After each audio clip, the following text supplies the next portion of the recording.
Back in 2006, two neuroscientists at Princeton University conducted a study. They wanted to see how social engagement and social emotions went on in the brain. So they began to do some scans and watched this part of the brain right here in the front called the medial prefrontal cortex. And what they did with this experiment around social emotions in the brain is they assigned pictures to four different kinds of social emotions: pride, pity, envy, and disgust. And now each of these pictures represented a different social emotion. And what they did was they took the participants in the study and they showed them these pictures. And then they watched their brains as they recognized and interacted with the photographs. So, for example, when it came to pride, they showed Olympic athletes representing the pride of the nation. And what the two scientists did is they showed this picture of the Olympic athletes, then they watched the brains of the participants of the study, and right on cue, the medial prefrontal cortex lit up, showing that there was some kind of social interaction happening between two people groups. Now, they did this for pride, and the brain lit up. They did this for pity, and the brain lit up. And even a negative emotion like envy lit up the prefrontal cortex, showing that even though we feel envy, we still identify the other person of whom we're envious as another human being. But the fascinating thing is when they got to the pictures that represented the emotion of disgust, they showed people who were homeless and people with addiction. They showed these participants the pictures of those who represented disgust, and nothing happened in the prefrontal cortex when they showed these pictures. The brain didn't light up in the place where social engagement and social emotion happens.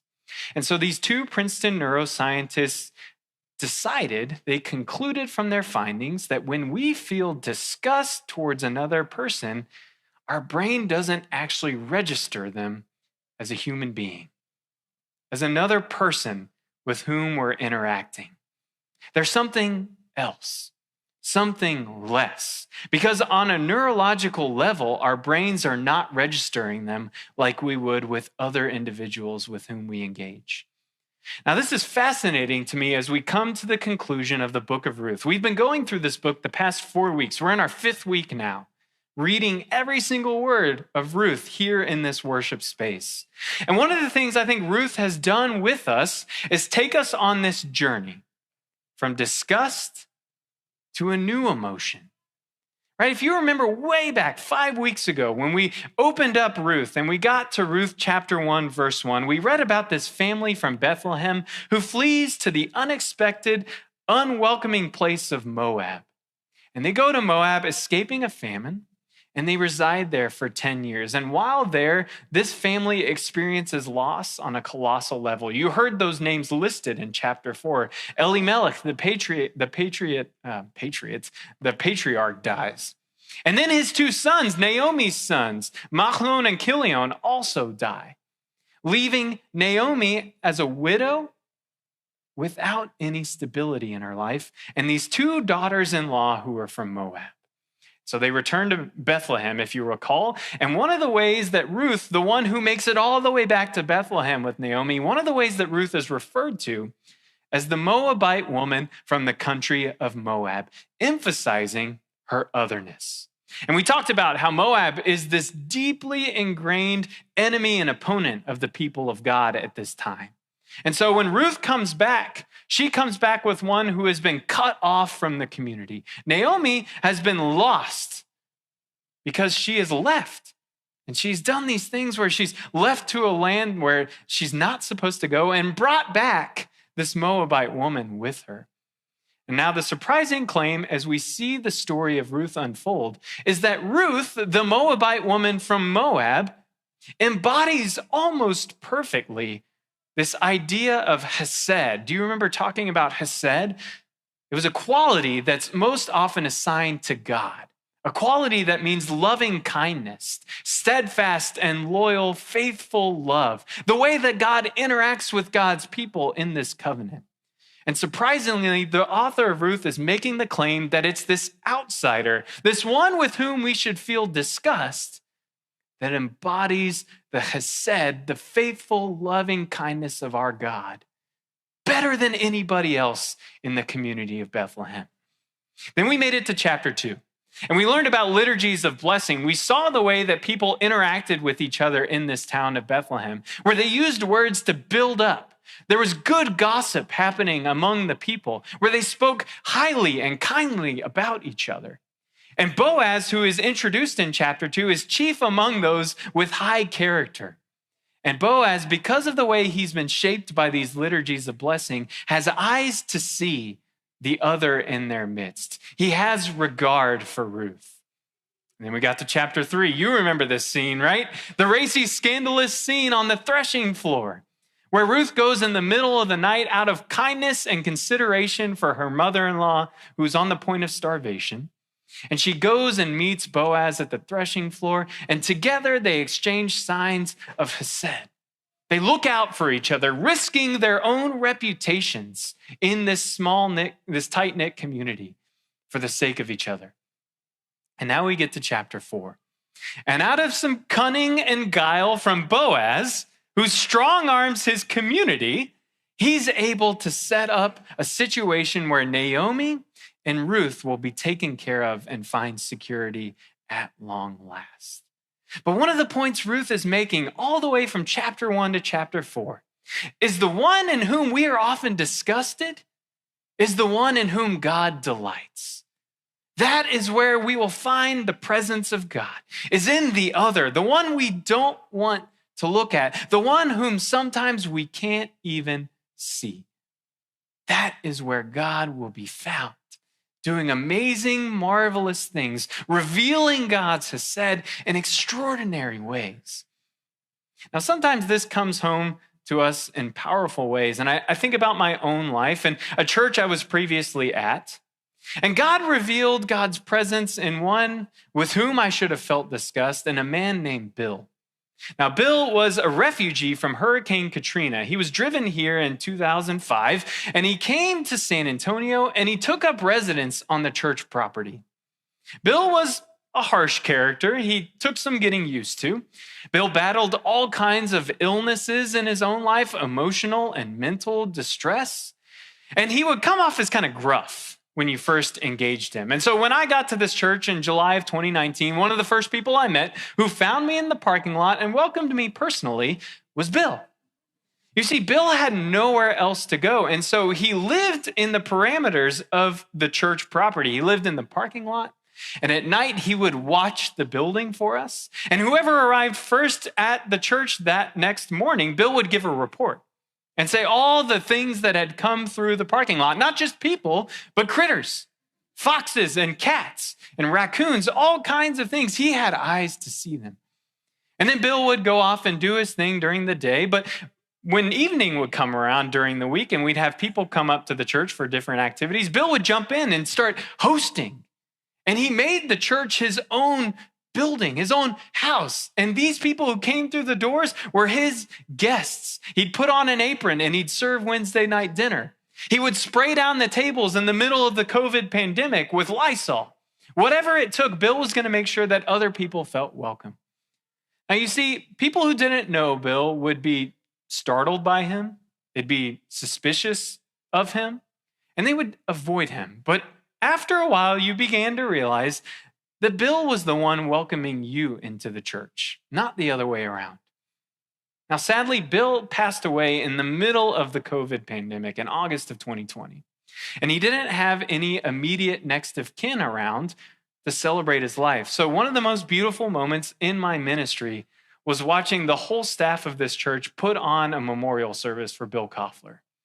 And we had people speak and gave words of remembrance. People lead liturgy who were all staff persons who interacted with Bill on a daily basis.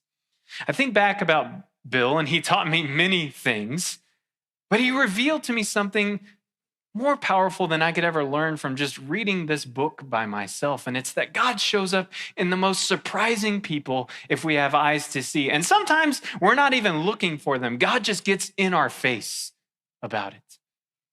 And so I wonder, who's the Bill in your life? Who's somebody that maybe you've been taught to ignore or not look out for? But they're constantly putting themselves between you and the door of a church, of your house, of the business, whatever it is. You trying to go about your business, and Bill shows up, draws your attention, and reveals something about the God who collects all of us together in his family. One of the most surprising things I learned about Ruth while reading throughout this series is that a lot of scholars believe Ruth was written in the 400s, about 400 years before Jesus' birth. Now, this would have been right after the Judahites returned from exile in Babylon.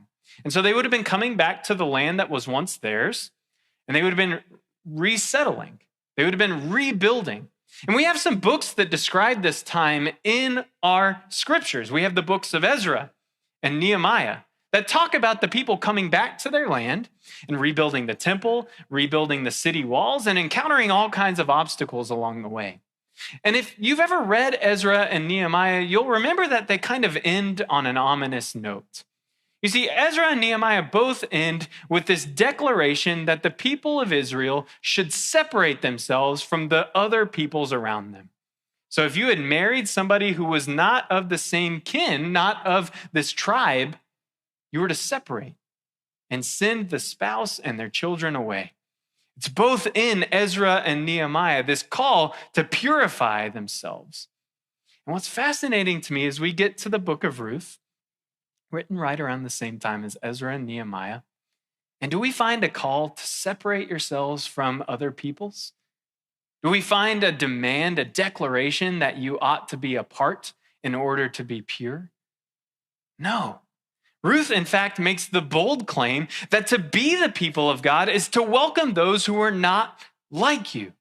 In fact, that's one of the reasons why both Boaz and Ruth are lifted up, is their spirit of hospitality, of consideration for each other.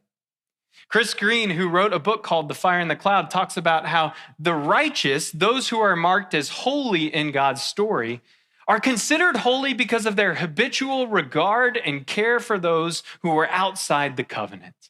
So the holy cannot stand without the unholy. That's what it means to be marked as God's people, is to keep the circle open, to make space at the table so that those who are not like us might be welcomed, and together we might find ourselves as God's people. That it's only in knowing one who is not like me that I can truly know who I am, as one made in the image of God, the one who calls all of us God's children. How powerful that this story, this simple story, which doesn't jump off the page at us, is making this bold declaration, this resistance piece, that instead of separating yourselves from those who are not like you, instead of being apart from the ones who you ought to be disgusted with, Ruth says, bring them in. For it's only in knowing them that we can truly know who we're called to be as God's people. Now, it might seem anticlimactic to you. It did to me when I've read this the first few times, but this striking story ends with a genealogy. Does anyone else skip the genealogies when you get to a book in the Bible? Yeah? I'm there with you. I do it all the time. Ruth chooses to end this story, the writer chooses to end by telling you about the family whom Ruth has joined. And did you notice the first name that's listed in the genealogy? It says, these are the descendants of Perez. If you go back to Genesis chapter 38, you're going to find out where Perez comes from. And it's not a clean, wholesome story that we would often tell in children's church on Sunday morning. Perez is the child of Judah, you know Judah, and Judah's daughter-in-law, Tamar. After a risque encounter where Judah goes out on some business and he meets a woman of the night and engages in a transaction, he finds out later on that this woman who he's engaged in some relations with is none other than his daughter-in-law. The same one who has not been taken care of by Judah, who's been sent away because she's not welcome because of some bad circumstances that have happened in her life with husbands that are Judah's children. And so Judah unknowingly continues the line through Tamar. And what we find is Tamar's child, Perez, has a few more generations until we get to Boaz. And then what happens? Boaz welcomes in this Moabite woman, takes her as his own wife, And Boaz and Ruth have this child named Obed.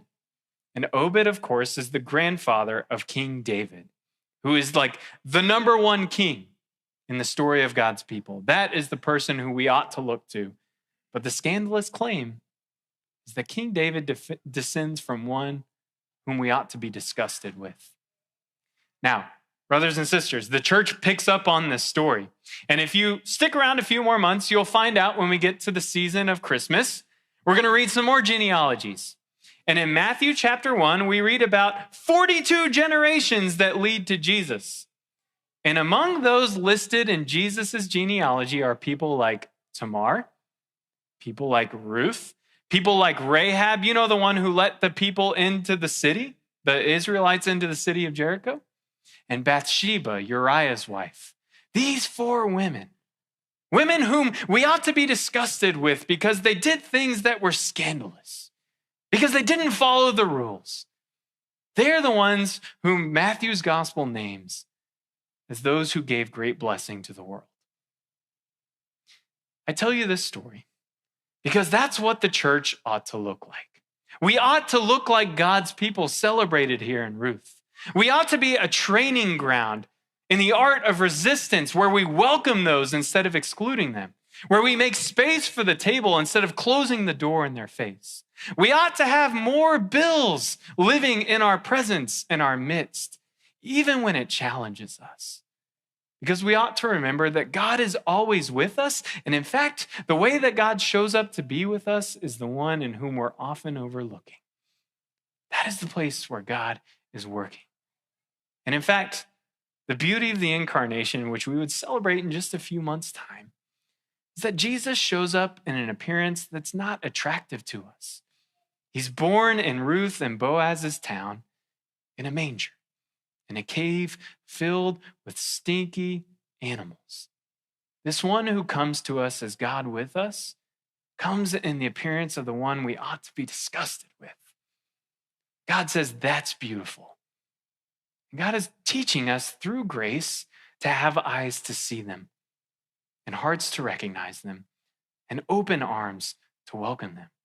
So when we gather, whether it's Membership Sunday or we gather any other Sunday of the year, what we're doing in here is very important. We're being trained. We're being immersed in this story of belonging, this story of Ruth. And it's only here in this place together that we remember who we really are. And that we look to the right and the left, and if we see an empty chair, we remember that somebody ought to be filling that chair. Somebody who doesn't look like us. Thank you for listening to this episode of Weekly Teaching. To watch the full live stream of this worship service, you can view all archived streams at the Alamo Heights UMC YouTube channel. If you have any questions, email us at podcasts@ahumc.org. That's podcasts@ahumc.org. You can also visit our website, ahumc.org, anytime. Any related links are also in this episode's show notes. Again, thank you so much for being a listener. We truly appreciate your time.